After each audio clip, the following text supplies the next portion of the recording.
คุณมันอีนี่ครับน่าจะได้ผมอ่ะ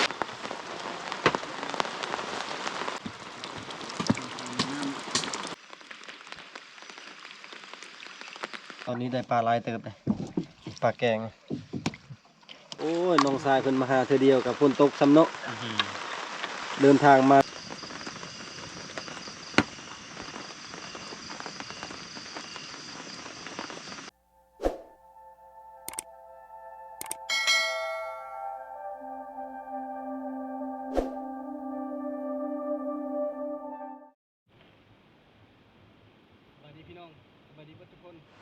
วันนี้เขาปลาหาอยู่หากินคือเก่าพี่น้องเลยแต่ว่ามาห้องนี้กับ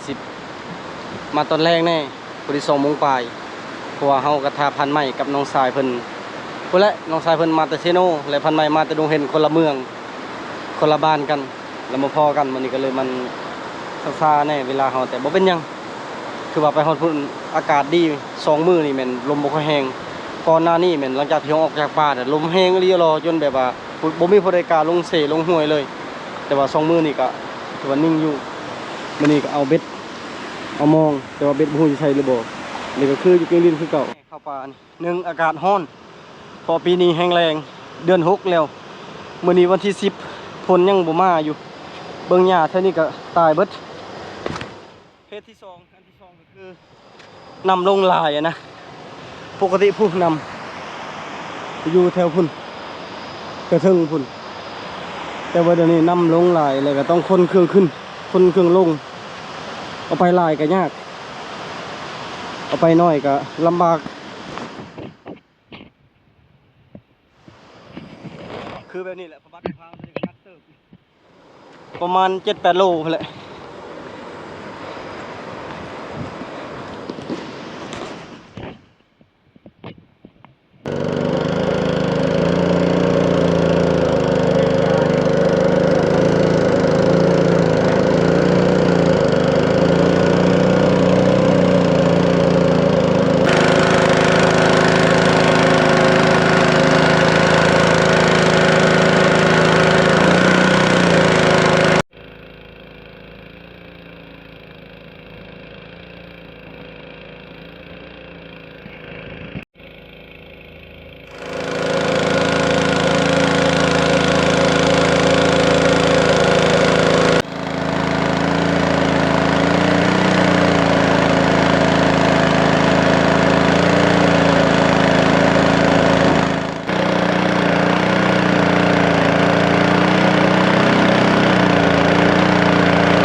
เบิ่งใบพัด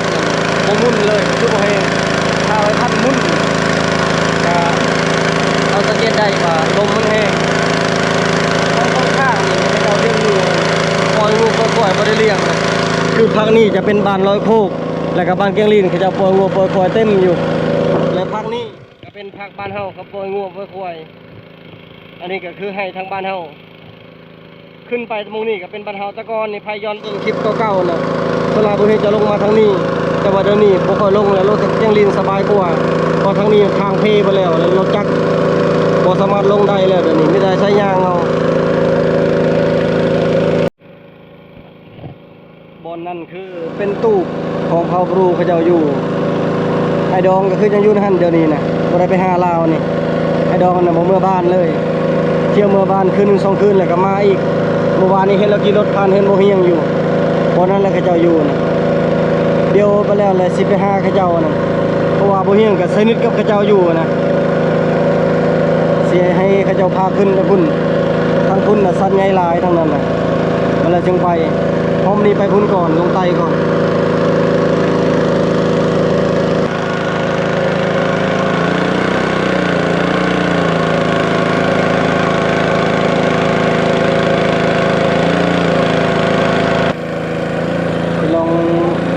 นอนหัวนี่นะครับบริโนอนประมาณ2 หรือ 3 อาทิตย์แล้วก็คือเขานอนล่าสุดนะไปกับบ่พางแซลมอนแล้วก็เมียบ่พาง4 คน ฟังเขามาล่าสุดเขามานอนห้วยนี่ผู้เขาไปนอนฟังปลายผู้ไปเลยไปนอนตอนนั้นนะแล้วมื้อนี้เขามานอนห้วยนี่คันเบิ่งก่อนคันว่าได้แล้วเขาก็อยู่คันเจอเมืองไห้เจอหยังแต่มื้อนี้หลักๆก็อยากโฟกัสใส่ทางน้ำมันนะใส่หม้อง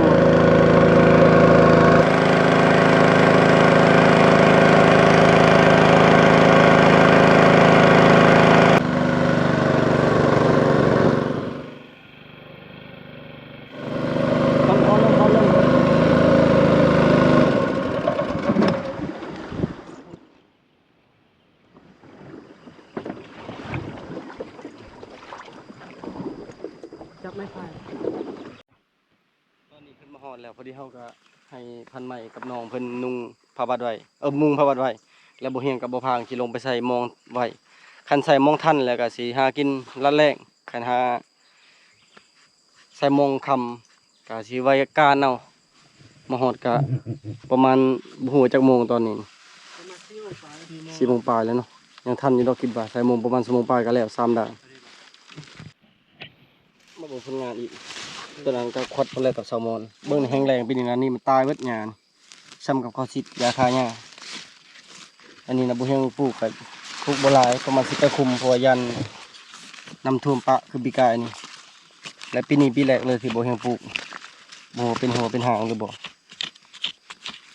คงสิเป็นอยู่แล้วน่ะ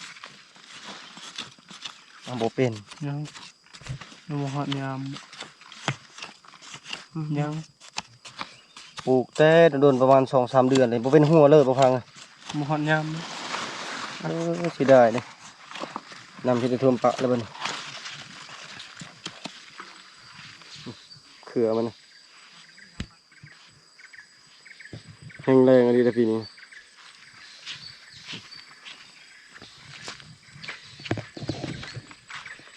มาใส่มองก็คือมองบ่เฮียงซื้อมองใหม่ดังหนึ่งมอง8 เซน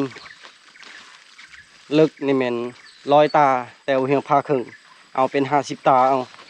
จะเป็นมอง2 พื้นราคานี่แม่นอยู่บ้านเฮาแม่นราคาพื้นหนึ่ง600,000 กีบ600,000 กีบก็เกือบ1,000 บาทและมองโฟเซียลพากมาดังหนึ่งเป็นมอง6 เซน100 ตาและอันพร้อมสายชูพร้อมซองใน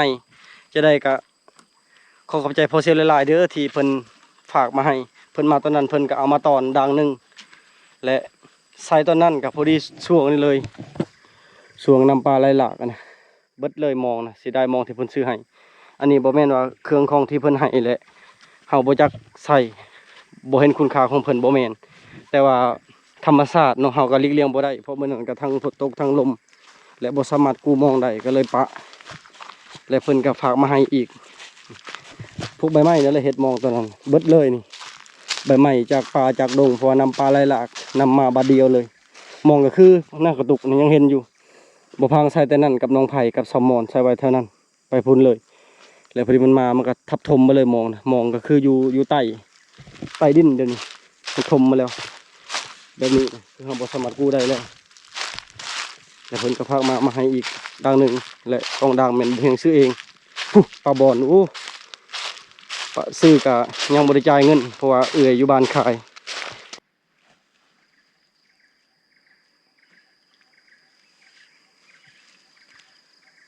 ที่จริงนะมองนะซ้ำนี่พอดีนี่สายมันนะแต่สายพอเชียวผักบุปมันเลือนน้อยหนึ่งก็เลยมาต่อใช้ตัวนี้ก็เลยตัวใหญ่ตัวน้อยตัวนี้ตัวพอเชียวผักมา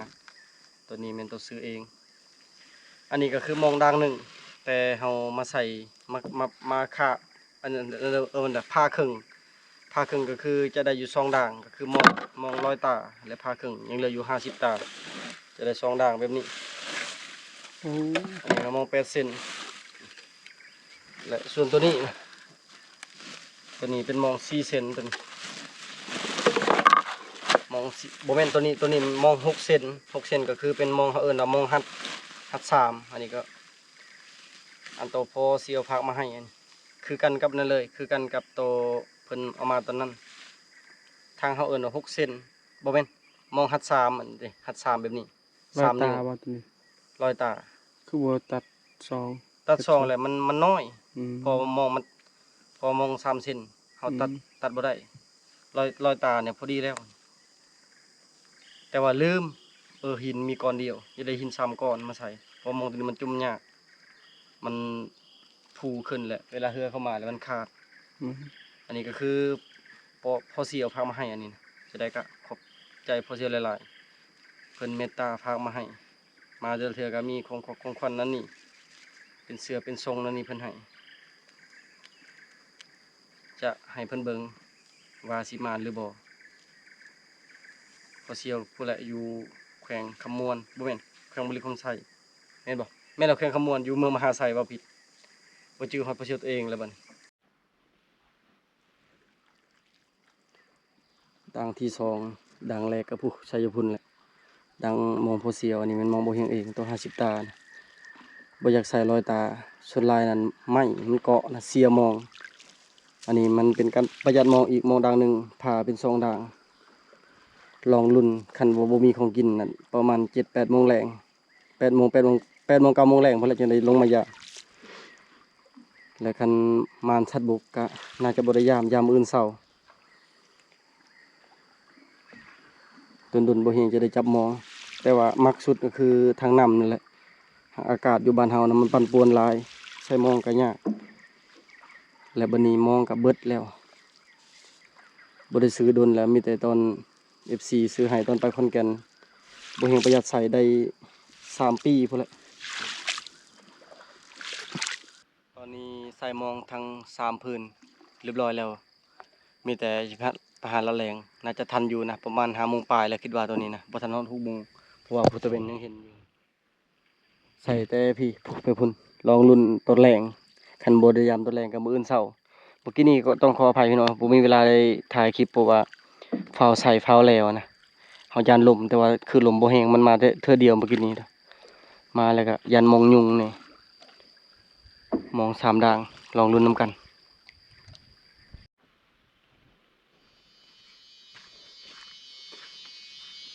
ตอนนี้เกือบ6 โมงแล้ว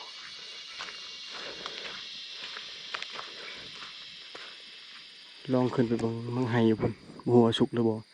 แต่ละปีช่วงไรเดือน6นี่แหละสุกบอกภายในบ่ฮู้ว่าเพิ่นรู้จักหรือบ่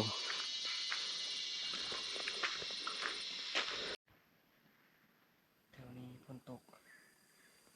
กใหม่ๆเลยนี่ยังชุ่มยังเย็นอยู่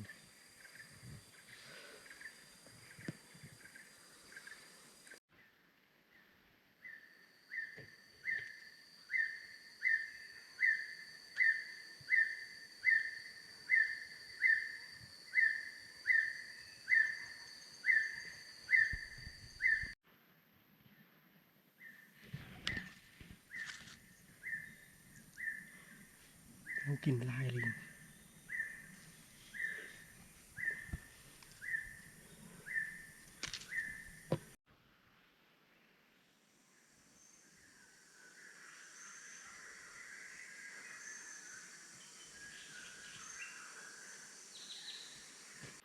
เป่าประมาณ5-6 ตัวบัวามันกำลังชินอนหรือว่ามันจอบหากินมังไห้ตอนนี้ไปก่อนบินไปทางพุ่นมาแล้วมองเห็นสิไปคือมองนี้แหละขึ้นไปทางพุ่น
เริ่มมืดแล้วเลย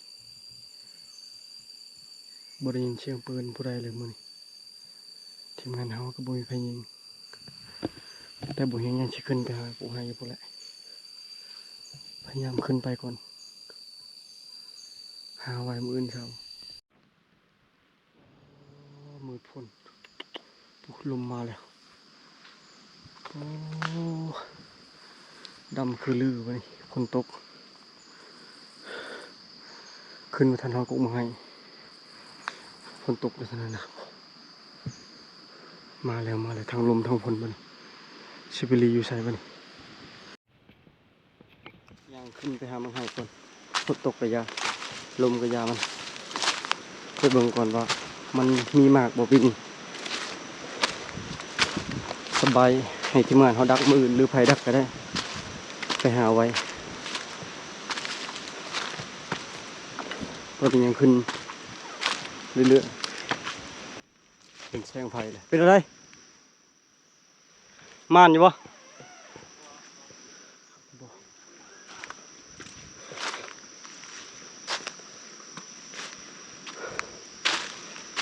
มึงให้บริสุทธิ์ปะ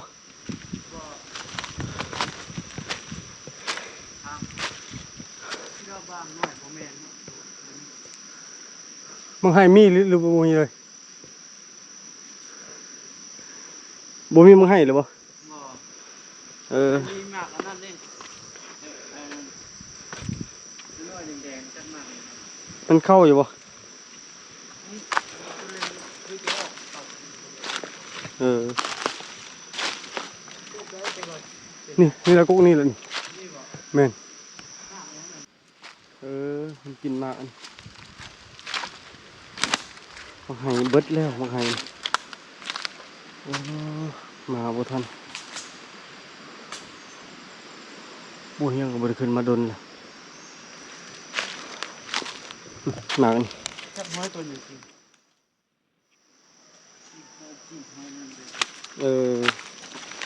กินอยู่สิหอยกัดมังไห้น่ะเบิดแล้วแต่นกเป่าหันลาอยู่บัวมันกินมากยัง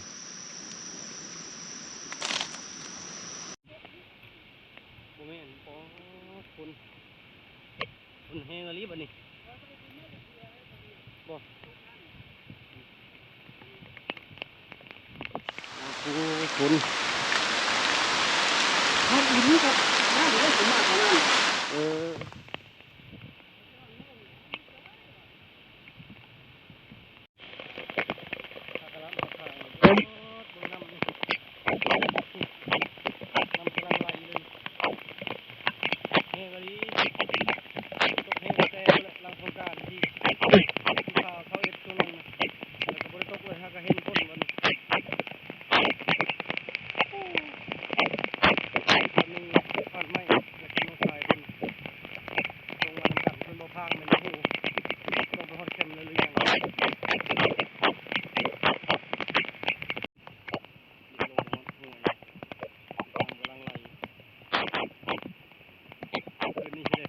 เอาปลาขึ้นหัวอีกแล้วนี่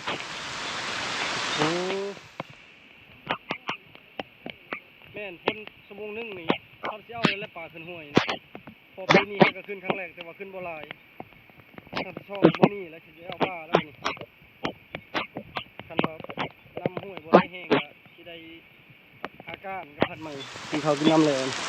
ตอนนี้ฝนยังบ่หยุดอยู่พอดีลงมาใกล้ยอดแคมป์แล้วโอ้เครื่องพังเบิดเลยเอาปีละก็เบิดอยู่เครื่องพังเผาบอกเผาแบ่งเบิดเลยนี่ไปปะอยู่บนคนทำนี่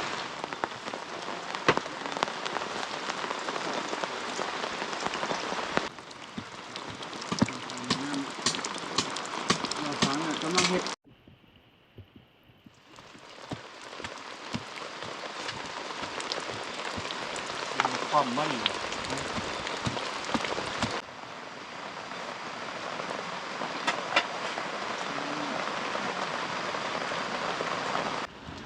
มาฮอดบอลพากัน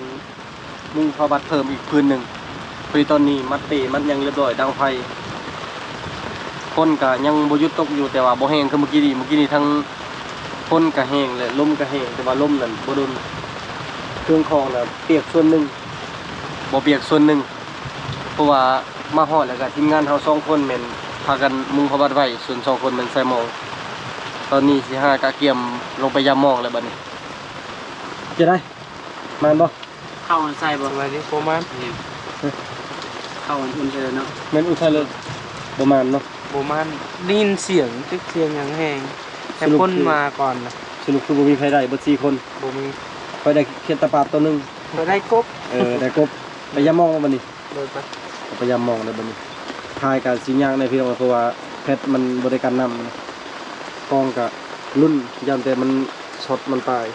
มันมีบนหัวเลยจักน้ำยังเลยต้นละลากระบอกเลยน้ำพร้อม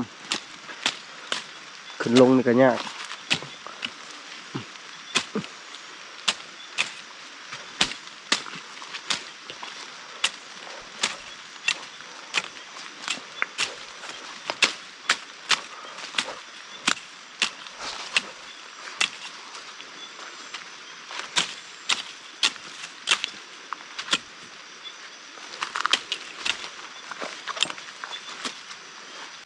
เริ่มยามมองเลยแล้วบัดนี้นี่ยามดังนี้ก่อน ตอนนี้ฝนยังบ่เซาอยู่ แต่ว่าเราบ่มีของกินก็เลยต้องได้ยามสู้เลยเนาะ เมื่อยโลด อันนี้ผมเองพี่น้องยามมองกัน แพทย์กับบริพากันใส่เพราะว่าฝนตกกองบ่เฮียงก็เอาสกอตปิดเพราะว่ามันหัวซองบ่อกองมันใช้งาน3 ปีปลายเลยทนสุดยามแต่พีลงไปเลยหัวสิมาหรือประมาณจะได้ก็รุ่นน้ำกันนี่แหละโอ้โหตัวแรกเป็นปลาสกางนี่มองพอเสียว มองสามทำนี้นะ บ้านเขาเอิญมอง3ที่จริงก็จะเอิญมอง6 เซนขั้นตามซื้อมันหัด3ก็คือมันใหญ่ซ้ำๆนิ้วมองน่าจะบยุงบันไดเพราะว่าเขาเอาหินใส่มองแบบค่อยๆมานี่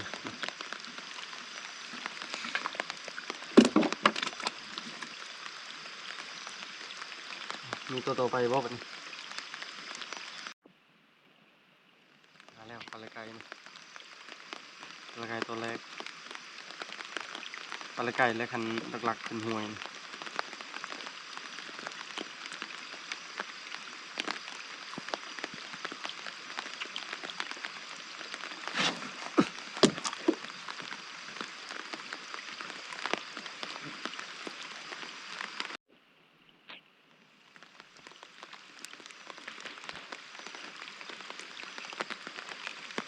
ถึกหัวคำมาได้ตายเลยตายเลย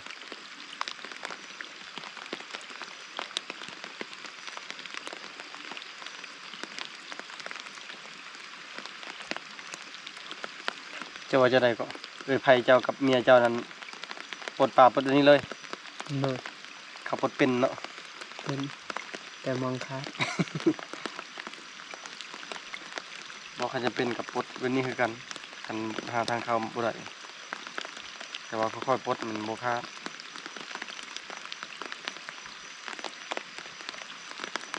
ตายเลย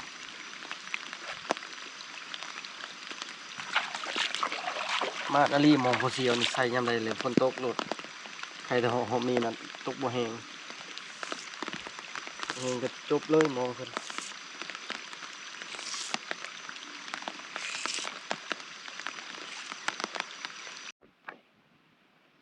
มองนางแรกได้อยู่10 ปลายโตประมาณโลปลายก็ถือว่ามานอยู่ได้ตอนนี้ได้ปลาหลายเติบเลยปลาแกงปลาตะเพียนหรือว่าปลาปากปลาแกงกับตัวบางใหญ่ปลาแกงนี่บ่ฮู้ว่าพี่น้องของไทยเอิ้นจังได๋ว่าลืมเลย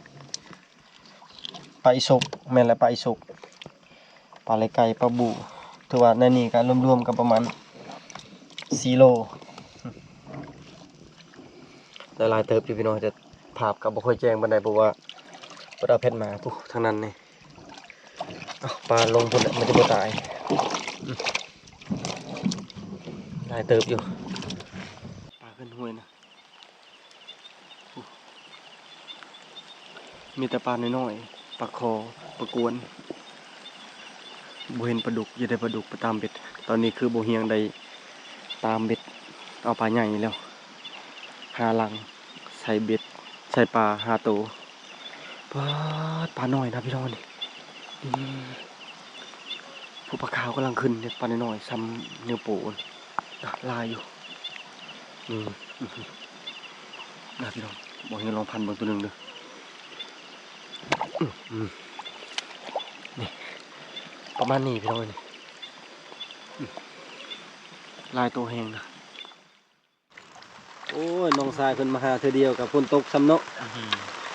เดินทางมาแต่เซโนมาพี่ประมาณ250 กิโล เฮาคลิปนี้อยู่ นั่งรถ4 ชั่วโมงเนาะ แม่น4 ชั่วโมงบ่ได้ถามขอโทษถามซื่นได้ก็ ชื่อลินเนาะชื่อห ซื้อห้ำบ่เป็นไอ้น้องคิงๆบ่กับพันใหม่ ำแม่นละเป็นน้องจริง แต่ว่าน้องเพัดล่ออ้ายเพัดขี้ลายน้อยหนึง ก็อายเอาเมียมันเป็นนี่เลย อ้าวน้องก็ได้เมียแล้ว ปกติลูกหล่าเด้ ลูกหลานก็เลยรอแน่ อ่า สุพ่อดอกลูกตุกตึง ขี้ลายนะหากนมาเมืองนอกครั้งแรกพี่น้องพัดพ่นซ้ำตอนนี้มันป่ามื้อเสาร์มันอีแดงเนาะจัดสีคานเนาะพันไม้ด้วยคอยสิจัดนี่ ไปนะ ไปเนาะ2 คนเนาะแต่ว่าพ่นเสาร์ได้คันแบบนี้บ่ไหวได้มันหนาวได้ ที่เขากินน้ำเนี่ยไป แม่น ไปอะไรให้บานแน่เนาะ แม่น มายามนะ ทางน้องเพิ่นนั้นจะเฮ็ดซอยจำและทางพันใหม่เพิ่นจะปิ้งได้ประมาณ3 หรือ 4 โลประมาณนี้แหละ โอเค แม่นมันอยู่ตอนนี้ก็คือใส่เบ็ดเพียกไว้เบ็ดอันตามเอาปลาครึ่งมื้ออื่นเช้าน่ะคันใดแห้งก้อยคักแล้วแหละต้มพร้อม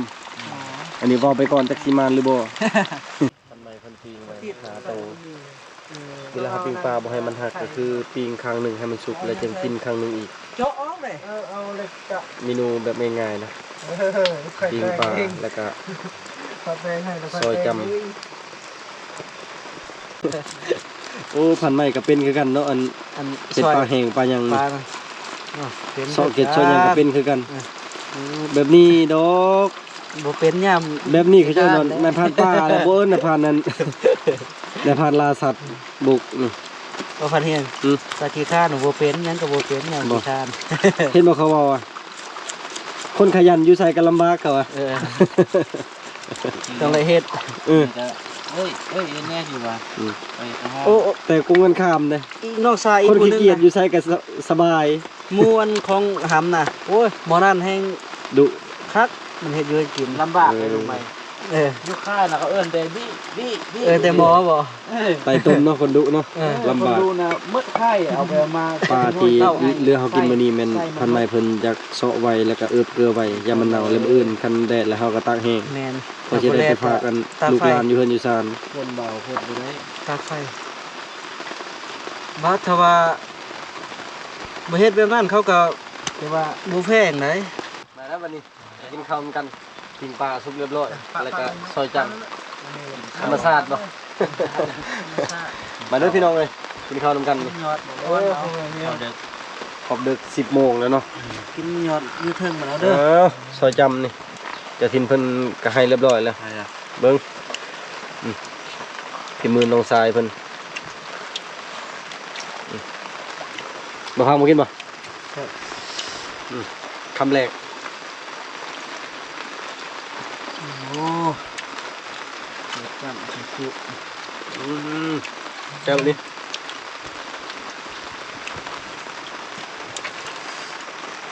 เริ่มกินข้าวนำกันมา หมื่นเด้อปลาเพียเจ้ามักนะหมื่นจันแน่นอนหมื่นปลาเพียนะ โอเคซอยยังคักเลยบ่แพ้เนาะ แม่น ครับบ่แพ้ ประมาณนี้ ปลาเพียปลาครึ่งพ่อหมื่นคำประตูนะ มื้อนี้มันบ่ทันติดเนาะ แม่นเดี๋ยวโดนกินเถื่อซอยปลานี่ มันแท้มีอีหยังอันใส่หน้ากลางมันครับกระถิ่นอยู่เนาะ เด้กองไว้ก่อนก็เรื่องหดขึ้น นี่เนาะมัน ฝนตกต่อเนื่องเลยตั้งแต่หัวค่ หมดลายนี่ ำจน10 โมงฝนตก บ่แม่น4ชั่วโมงแล้ว ตกเย็นเลยเนาะ แม่น โจนนั้นเทิงนั่นน่ะกองอ่ะบ่แม่นอ่ะ มันกองลงมาแทน บ่ลำหินนะ บ่กองมาใช้ทางอันใช้หวยด้วย จนบ่แม่นบ่ มันเทิงพุ่น จะได้บ่พังกินข้าวแล้วไปก้านหรือสิเอาบางขึ้นห้วย ถ้าเอาปลาขึ้นมาแล้ว โอ้ยเอาบางขึ้นห้วยใส่ว่านอนเนาะ สิมีอยู่บ่ปลาขึ้นหวย ขึ้นอยู่ปลาหน่อย คนดินแบบนี้ ก็ข้อไม่ได้เล่นอยู่นะ นี่ใส่ แน่นอนทำนี้ บ่แม่นปลากวน ตะวันอ่ะ เอาขอน้อยๆบ่ ตะกุนนี่มันขึ้น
ตอนนี้พอดี12โมงปลายๆแล้วฟังเสียงกบนะหากะได้ตากว่านอนดึกพี่น้องในเวลาเข้าป่านี่อยู่บ้านกะดึกคือกัน แต่สูงสุดกับประมาณ11โมงน้อยหนักสุด12โมงอยู่ป่ามันถึงกับฮอด1โมงแล้วแต่คันได้อาหารก็ช้าแน่